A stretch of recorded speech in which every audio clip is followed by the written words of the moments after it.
body door. You could eat not to ga. Kumuna de no te the kutaro ya. Kumugo de no kupa tone ya.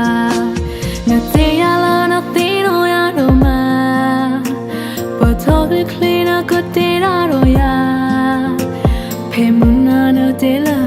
No mi mobile no po ya.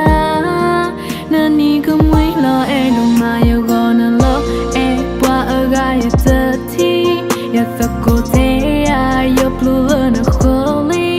You mean like pull a lot about one no ya. Love it yo call hello queno ya. Me tena toto edo tinali. Kagi que hanala hi ido pakati. Do ya kate ya momo papa.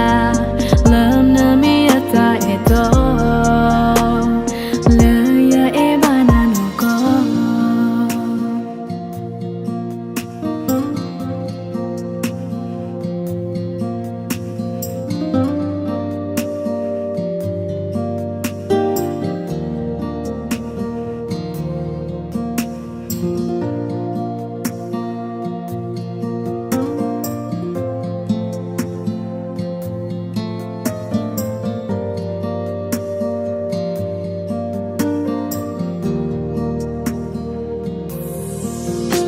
Hitaku loyalty wa body na wala eya wala tobo na paya pena he nu loyalty umu namamu toki ya sala lomba ta ena te ya la no firo ya do ma but totally clean a good day ya pemuna na tela na mi mobile na po